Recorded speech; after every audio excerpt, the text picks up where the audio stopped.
los logros que tienen que ver con la reforma en su conjunto, porque son varias leyes las que se modificaron,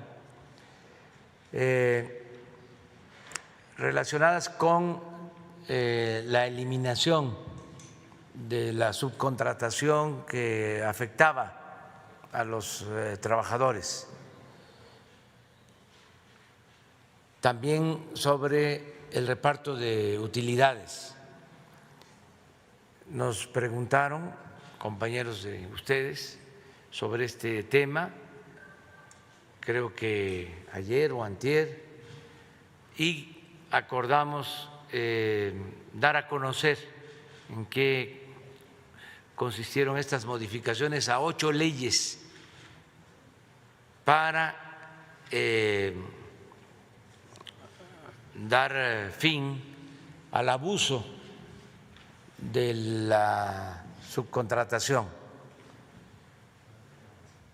establecer reglas claras para no afectar a los trabajadores, garantizar las prestaciones que por ley corresponden a los trabajadores y, repito, hacer valer el reparto de utilidades. Y también, en el caso del reparto de utilidades, terminar con la ambigüedad y establecer reglas que no existían.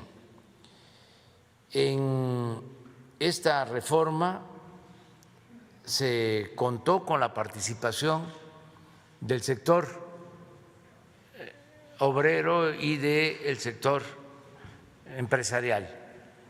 Por eso nos acompañan aquí representantes del sector empresarial, Carlos Salazar, del Consejo Coordinador Empresarial, y también representantes del sector obrero. Sí, están por llegar. Bueno, vamos a decir, es esta reforma producto de el diálogo, de acuerdos. Yo comentaba que se envió la iniciativa original a la Cámara de Diputados y como no se tenía consenso entre las partes, se decidió aplazar su discusión y, en su caso, la aprobación de esta reforma. Se habló con los legisladores y se abrió un proceso de consulta hasta que se llegó a un buen acuerdo. Entonces, vamos a escuchar a la secretaria del Trabajo, Luisa María Alcalde, que nos exponga sobre esta reforma, y también vamos a escuchar a los representantes del sector empresarial y del sector obrero. Participaron dirigentes de todo el sector obrero, dirigentes de los trabajadores, representantes de sindicatos y, desde luego, también todas las cámaras y representantes del sector empresarial. Entonces, vamos a que se conozcan estos cambios que son muy importantes. Muchas gracias, presidente. Pues vamos a presentar los cambios en materia de subcontratación. Primero, señalar cuál es el origen de esta reforma.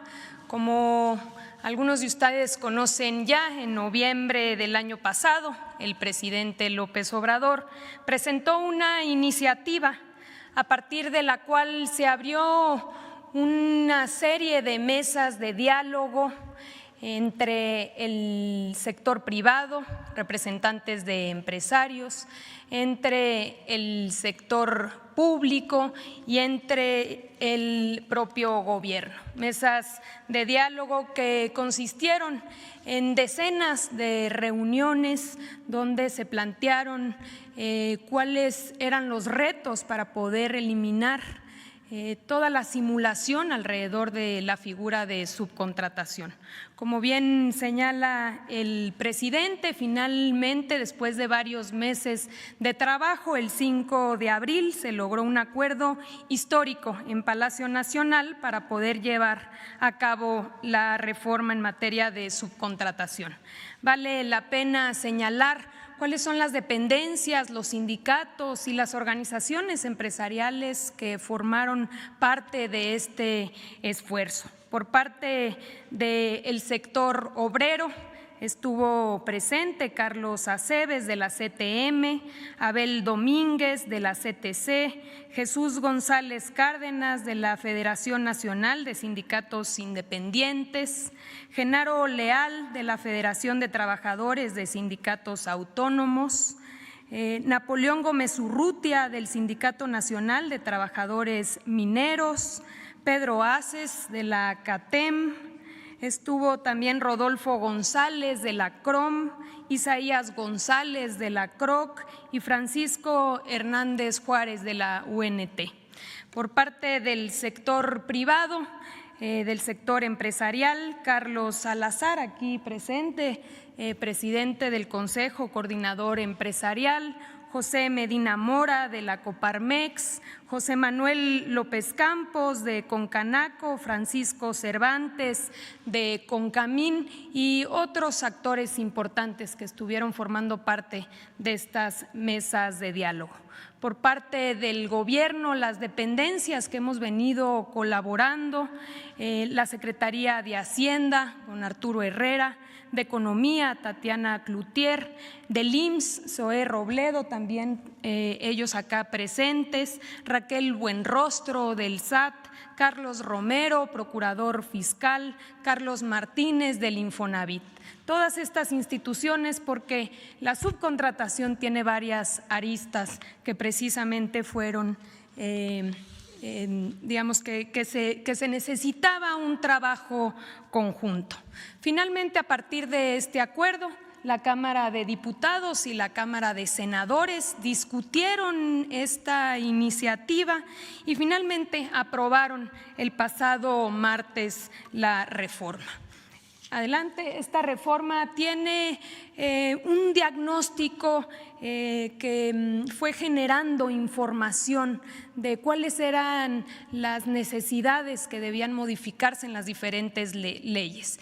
Este diagnóstico se generó a partir de varios operativos conjuntos por las dependencias que acabo de nombrar, donde nos dimos a la tarea de detectar la subcontratación abusiva y encontramos este modus operandi en el cual se violentaban los derechos de trabajadores, estabilidad en el empleo, antigüedad, subregistro en el seguro social, reparto de utilidades que se evadía, daño a la hacienda pública, porque también era una figura de evasión de pago de impuestos, afectación a los institutos de seguridad social, precisamente porque se registra a los trabajadores con salarios por debajo de lo que realmente ganan.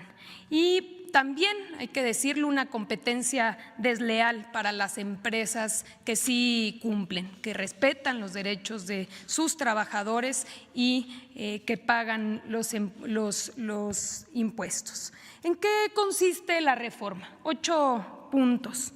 Primero, se prohíbe la subcontratación de personal, es decir, la transferencia de trabajadores propios hacia otra empresa. Las famosas nomineras o empresas que se creaban con el único objetivo de aparecer como patrones sin tener ninguna actividad productiva.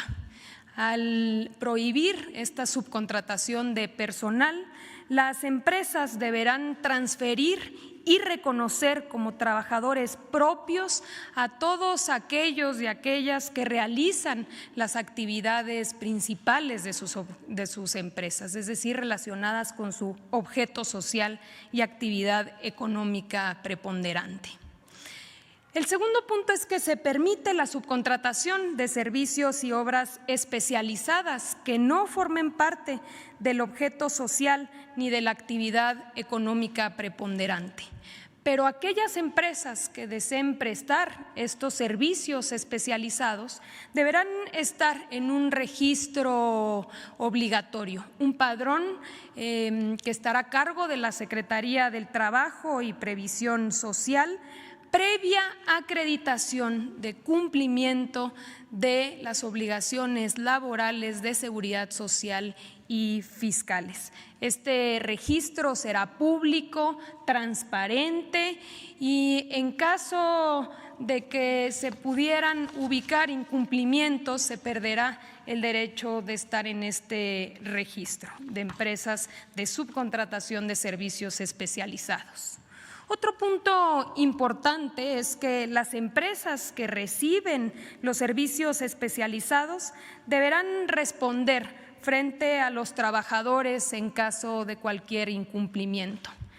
Otro punto importante es que recordemos que en esta materia existían muchos huecos en la ley que permitían deducciones fiscales abusivas y mucha simulación. Para evitar esta simulación y defraudación fiscal, se homologan los criterios del Código Fiscal, de la ley del ISR, de la ley del IVA, con la Ley Federal del Trabajo, permitiendo así homologar criterios y que no existan estos huecos legales.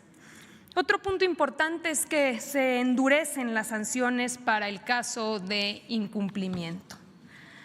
Los plazos para la implementación de esta reforma, ahora que ya fue aprobada en ambas cámaras, en los próximos días será publicada por el presidente y a partir de ahí inicia un plazo de un mes para que la Secretaría del Trabajo pueda emitir los lineamientos que regularán el registro. Por el otro lado, se cuenta con 90 días, 3 meses, para que las empresas puedan regularizarse. Hay que decir que este proceso en realidad ya inició. Incluso antes de que se aprobara la reforma, hay muchas empresas, más de 300,000 trabajadores que ya han sido reconocidos, que han sido transferidos y reconocidos como trabajadores propios.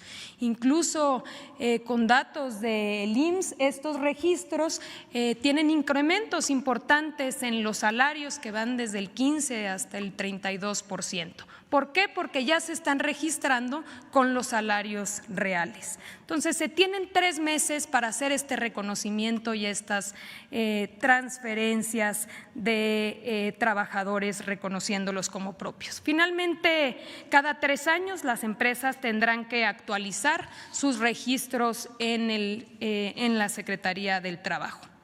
Como último punto, muy importante, también parte de esta serie de reformas, se reforma la Ley Federal de los Trabajadores al Servicio del Estado, para que en el gobierno federal ya no exista la subcontratación de personal. Se iniciará un proceso de diagnóstico en las dependencias de la administración pública para regularizar al personal subcontratado. Adelante. En materia de reparto de utilidades, el reparto de utilidades es un derecho constitucional que establece que las y los trabajadores tienen derecho a parte de las ganancias de las empresas. En la práctica, este derecho se había venido extinguiendo precisamente por figuras de subcontratación, de outsourcing o de insourcing.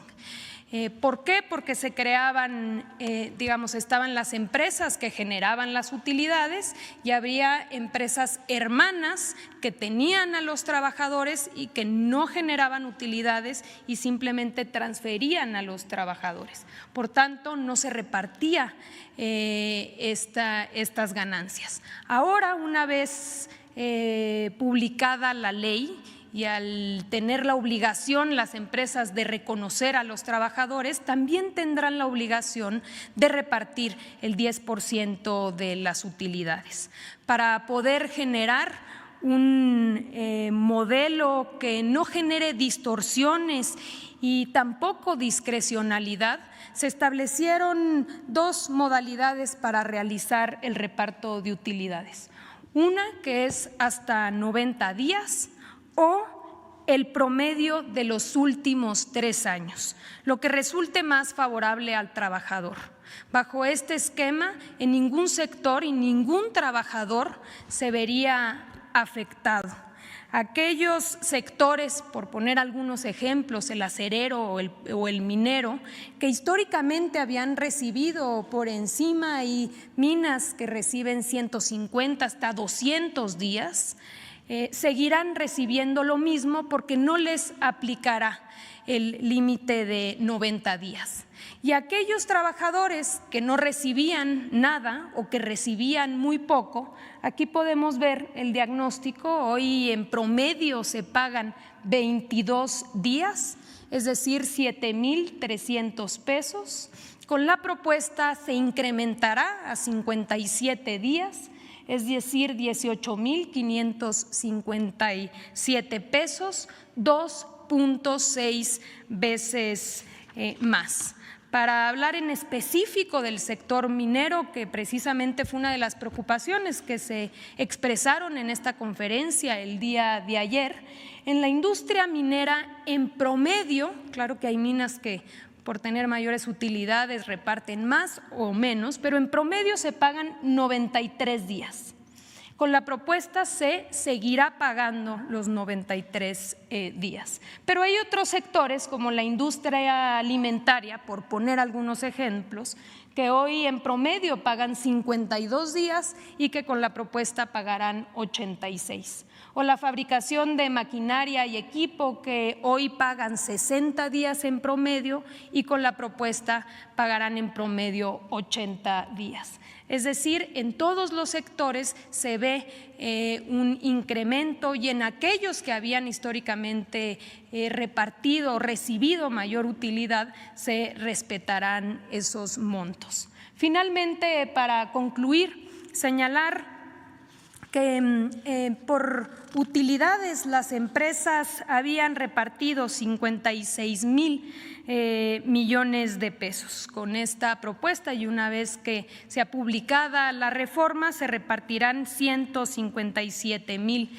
millones de pesos. Es decir, un incremento de 100,000 millones de pesos que hoy recibirán los trabajadores producto de